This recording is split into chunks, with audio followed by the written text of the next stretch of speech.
At the time of writing this story, I'm 21 years old. I'm a female and I grew up in Ohio. This was one of the scariest nights of my life, and I'm still afraid to drive alone at night. At the time of this story, I was moving from a very well-known suburb outside of a main city to a small farming town with my family. My parents have never been the city type. They had both grown up on farms in the South, and our whole family have lived in similar areas until I was about to enter high school. So you can understand how itchy they were to get back to their roots. I am the youngest of 4. I have 3 older brothers, and I was the last to graduate. So the summer after my senior year, my parents decided this was a good opportunity for a change in scenery, since I was no longer tied down to a school district. The town that we were moving to was only around 45 minutes away, and instead of moving everything all at once and overwhelming ourselves, my parents opted to have us move our things every few days for around 2 or 3 weeks, in the hopes that it would be easier for us to settle into the new house. The majority of the drive between the 2 towns is through main highways, and was pretty much a straight shot. That's why this night was so terrifying, because I had made this drive nearly 50 times before this. I was too comfortable, and I allowed myself to let my guard down. I'm a pretty small girl, around 5'3" and about 140 pounds. And even though my dad had taught me self-defense when I was younger, I'm the kind of person who freezes during confrontation or when I'm under pressure. It's very annoying. So it's a miracle I made it out of this alive. One night I decided to visit some old friends from the neighborhood that we were moving from. I would stop by on my way back to our new house. I can't exactly remember what time it was. I'm thinking it was around 10 or 11 o'clock at night. Regardless, it was already very dark outside. Now, even though Ohio is a northern state with pretty severe winters, in recent years the summers have been sweltering, even at night. I can also get a bit car sick in the heat with all the muggy air getting trapped in the car. At the time, my car's AC was malfunctioning, so I usually drove home with my windows down. As I said, it was pretty late. There weren't really any other cars on the road with me. I'd seen about 10 cars during the entire drive. When I was just over halfway on the second main highway, there was an intersection with a gas station on my right, and nothing but a river and bridge on the left. It was a 4-lane highway, and I was driving down the far right lane because of a turn that I had to make further up the road. This may seem like useless information, but it will be important later on. Nothing felt off initially. As I said before, I had made this trip several times before. I pulled up to a red light at this intersection, and I was playing some pop-punk music with my left arm out of the driver's side window, when another car pulled up into the left lane next to me. Looking back now, it may have been a Dodge Charger, because I do remember it was a bright orange, with a thick black stripe across the top of it. I was singing along to whatever song I had on at the time, when I heard talking next to me.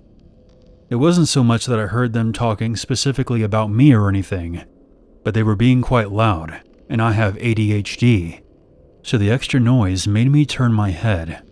I regretted it immediately, because when I looked at the source of the noise, I saw a man sticking his head out of the passenger side window, staring directly at me, and smiling. The look in his eyes made me want to vomit. Apparently he had been talking to me.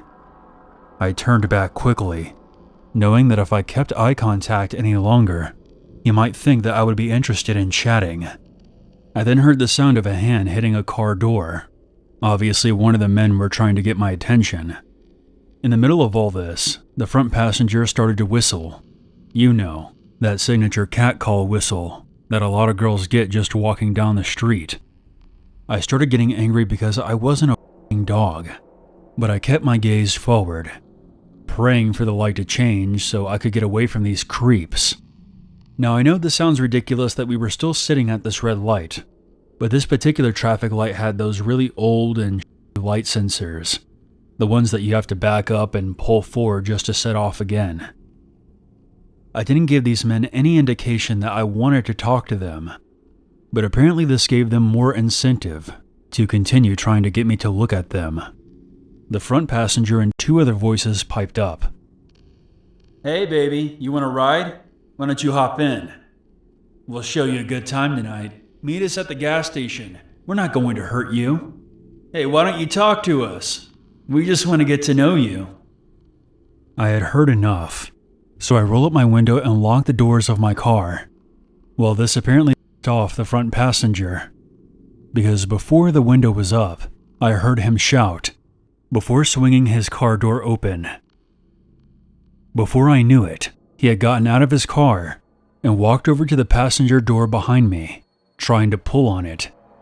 This is why explaining the specifics of my location was so important. I was basically trapped, because if I had tried to get out and go run to the gas station, or God forbid I had to run and cross the bridge on my left, I would have had to pass this other car and the man outside to get there. Obviously, getting out of the car and running would not be my best bet here, but at this point I was so terrified, and I was trying to weigh all my options. Looking back, I now know this would have been a good time to get the fuck out of there, but I was literally paralyzed in fear. Again, confrontation freaks me out. I couldn't even feel my feet to hit the gas, and my hands were gripping the steering wheel so hard, I couldn't even feel them either. The man quickly realized that he wasn't able to get in and walked up to my window and began smacking it with his open palm. He was hitting it so hard that I actually thought I heard the glass creaking, like it was going to shatter at any moment.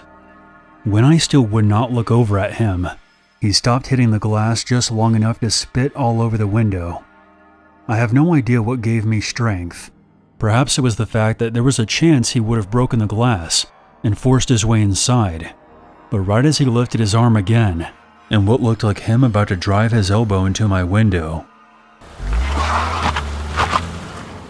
running the red light and definitely exceeding the speed limit to get the hell out of there. I don't know what made me look back, but when I glanced up at my rearview mirror, I saw that all three of the men were now standing outside of the car. I saw one of them holding a small object. To be honest, I don't even want to think about what it might have been. I almost threw up from the anxiety and pretty much cried the rest of the way home. My parents own a restaurant in the area and are usually working very late, so when I got back home, only one of my older brothers was there. He did his best to try and calm me down, but I don't think I slept at all that night. I know the fear was irrational because the men had not followed me home, but even so, I still locked my bedroom door just to make me feel a bit safer. I regret not being able to get a license plate, but as you might understand, I was so shaken up and just wanted to get out of there. I have never had an encounter like that again in that area, but granted I found an alternate route through some side streets, so I usually avoid that highway altogether. This is a story that my dad has shared with me. He grew up in a small town called Stowe in Ohio with his parents and older sister. Across the street there was a boy named Richard. He was around the same age as my father. He described him as a scrawny, red-headed troublemaker. He would spit on people as they walked by, and even set a house on fire in the neighborhood, then blamed it on a kid who had special needs. Nothing he did as a child, however, would compare to the crimes he committed when he was only 19 years old. My dad had just started his sophomore year of college when he heard the news. Richard and his friends, Clinton and Kenneth, were throwing rocks off of a local bridge onto the interstate below when one of them struck a vehicle of 21-year-old Wendy Alferendo. Her friend, 20-year-old Dawn McCreary, was also in the car. They were sorority sisters who had just gotten off of work. At this time, Kenneth decided that he had enough and went home. This is when Richard and Clinton came up with their evil plan. Both of the young men approached the girls, offering them help and to give them a ride. They drove the girls to a nearby shopping center where they would call their parents. However, Richard and Clinton tied the girls' hands together and drove them to a field behind the mall where they were assaulted and tortured for 3 grueling hours. They would abandon their bodies in that field. They then decided they wanted to sell the girls' clothing and jewelry to make some extra cash. When Richard couldn't find a buyer for the items, he burned them in his backyard, which woke my grandparents. My grandfather called the police to report what he thought was yet another neighborhood disturbance from Richard. The police gathered the evidence, and after locating Wendy's abandoned car, they arrested Richard and began the investigation. Both Richard and Clinton were arrested and charged with the murders. They found the knife that was used in the homicide in Clinton's pocket when he was arrested, and some of the burnt items still had traces of the victim's DNA. Since Clinton was only 17, he was spared the death penalty and is currently serving life in prison. Richard, however, was given the death sentence. On October 14th, 2003, at 10 a.m., Richard Wade Cooey was executed by lethal injection. Wendy's family was present at his execution. Every time I visit my grandparents' house, I look across the street to where Richard used to live, and I can't help but get the chills. I'm glad I never met Richard, and I'm also glad that my dad was smart enough to stay away from him when he was growing up. For the sake of the story, I'm going to call myself Rodney. This happened in 2011, around February. English is my second language, so please bear with me. For some information, I am a 33-year-old Haitian male living on the outskirts of London. I was 20 at the time, and I was still living with my parents. I was dating my first girlfriend, who I will refer to as Nicole. Nicole was 19, and the first 6 months of the relationship went well, and we had a lot of things in common. Nicole was originally from Martinique, which is a small island in the Caribbean. Many of the population there speak French, and so do I. She lived with her older brother and 2 male cousins. I thought I had found the one, but I was sadly mistaken. As our relationship progressed, she became more and more controlling. She would constantly argue with me, and would yell at me if she found out that I had played video games online with my longtime female friends. She even tried to fight one of my female friends because she thought I was cheating on her. My friend got the best of her, of course, and ended up kicking her ass. Eventually, I had enough and broke up with her. But things began to happen about a month after our breakup, when I started dating the girl who would eventually become my wife. I'll refer to her as Jennifer. When Nicole found out that I was dating somebody else, she became furious. She started calling my phone multiple times and sending me threatening emails. Her brother also left me some very alarming voicemails. "You scumbag. You're going to suffer for hurting my little sister's feelings.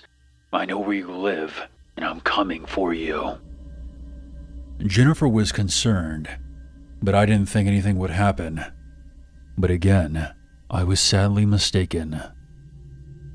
One night, both of my parents were out of town, so Jennifer and I were all alone, having a good time. We then heard someone hitting the front door. It wasn't like somebody was knocking. It was like they were trying to break it down.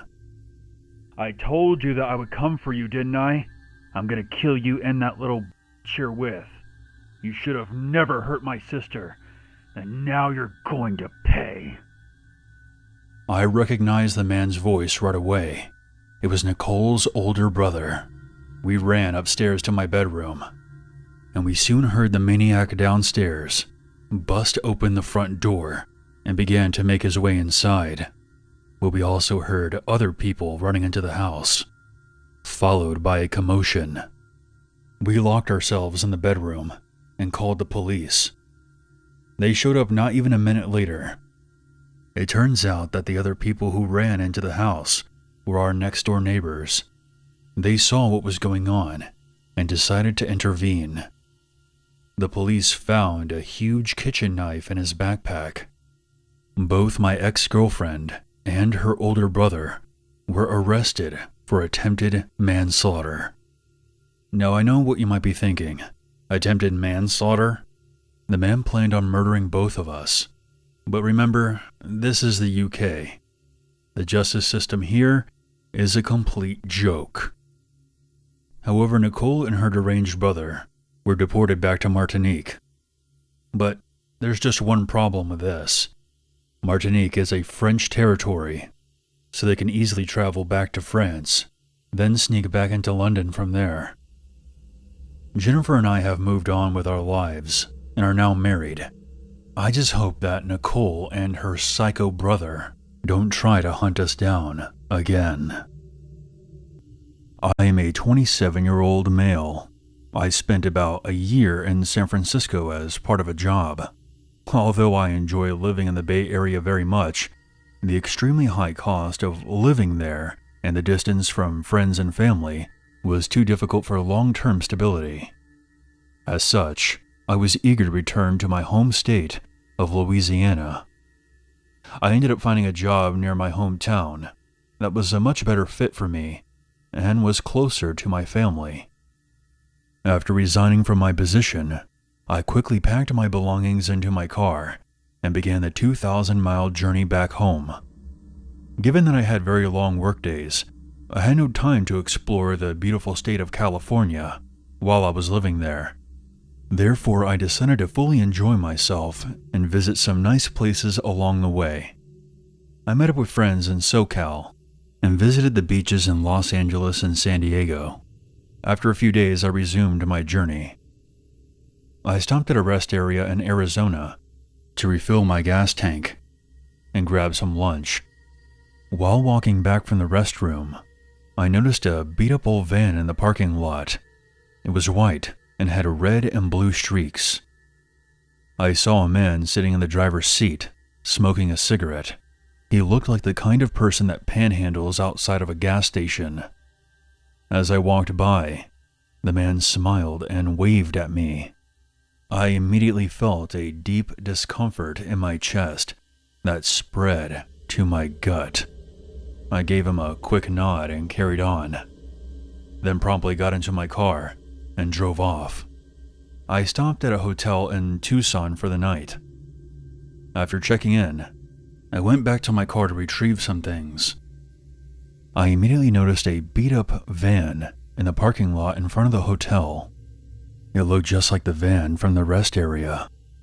At first, I brushed it off as just another creepy old van, but I recognized the red and blue paint streaks on the side. This design didn't look like it was on purpose, more like it was parked next to some half-assed painters. So this was definitely the same van I saw at the rest area. I figured maybe it was some bizarre coincidence, and the man was heading in the same direction I was. I quickly retreated to my hotel room for the night. The following morning, once I got to my car, I looked at the front parking lot. The van was no longer there. I was relieved and resumed my journey. I decided to make a stop in Albuquerque to do some exploring. There was a festival taking place in the downtown area. I walked around and enjoyed the live music. As I stood in line at one of the food trucks, I started to experience that weird sensation when you're in danger, and immediately saw a man about 200 feet away from me, staring. He was standing beside a tree, smoking a cigarette. It was the same man from the rest area. I decided to walk towards him to get a better look, and he quickly disappeared into the crowd. I was shocked. This was no longer a coincidence. This man was following me. I quickly returned to my car and drove off. I then called my parents while I was on the highway. I told them about the man who was following me. My dad just brushed it off and said, "You know, a lot of people are traveling on the same roads and stopping in the same cities along the way. I think you're just being paranoid." My mom, on the other hand, seemed a bit more concerned. "Please be aware of your surroundings and make sure you're keeping your phone charged." They both advised me to stop at my brother's house in Dallas rather than drive straight to Louisiana. I drove for 6 more hours. Once it became dark, I decided to pull over at a rest area along a country road. I was exhausted and needed a break. The rest area was very remote and had very little lighting. I literally passed out on my steering wheel once I was parked. I was woken up by a very loud knock at the driver's side window. I turned to my left and saw someone standing outside. It was dark, and I couldn't see who the person was at first.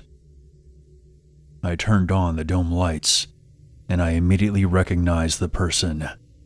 I then saw a beat-up white van parked right next to my car. My heart began racing. The man grinned at me and signaled for me to roll down my window. "I need some help. Roll down your window. Now." Again, I shook my head and said no. He immediately became upset and began pounding on my window. The man then attempted to open my door, but luckily, I kept all my car doors locked. He then pulled out a knife and hissed, "Open your damn door." I started my engine and put my car into reverse. He began running after my car with a knife in his hand. I couldn't stop hyperventilating. I was on the verge of a panic attack. But I drove out of the rest area and continued down the highway. I called up my parents again and informed them about what just happened. They were shocked. No one could dismiss this as a coincidence now. They believed it would be worthwhile to call the police, but that it might be difficult for them to really do anything about it, as the rest area was in the middle of nowhere, and it was unlikely that there were any cameras in the parking lot. I was about 5 hours from my brother's house. My parents encouraged me to stop at the nearest big city, which was about an hour away, and stay at a hotel for the night. I ended up contacting the police the very next day and filed a report. I provided the rest stop's location and a description of the van. The officer forwarded that information to the highway patrol, but as expected, they couldn't do anything about it. The man was probably miles away by that point. I was strongly encouraged to stay off the country roads and avoid driving at night. I eventually made it to Dallas and told my brother and my sister-in-law about what was happening. My brother, being the true gun-loving Texan he is, said that he would have his firearms ready just in case something happened. I spent about a week in Dallas and then drove back home to Louisiana. Thankfully, I did not encounter that man again. Since this traumatic experience, I have refrained from taking long road trips alone, and I'm almost always scared to drive through the countrysides now. It's almost too easy to disappear without a trace in these areas. What frightens me the most about all this is that a random stranger relentlessly followed me for several miles from Arizona to Texas over the course of 2 days. I always wonder what his intentions were and what would have happened if I wasn't able to escape from that rest area.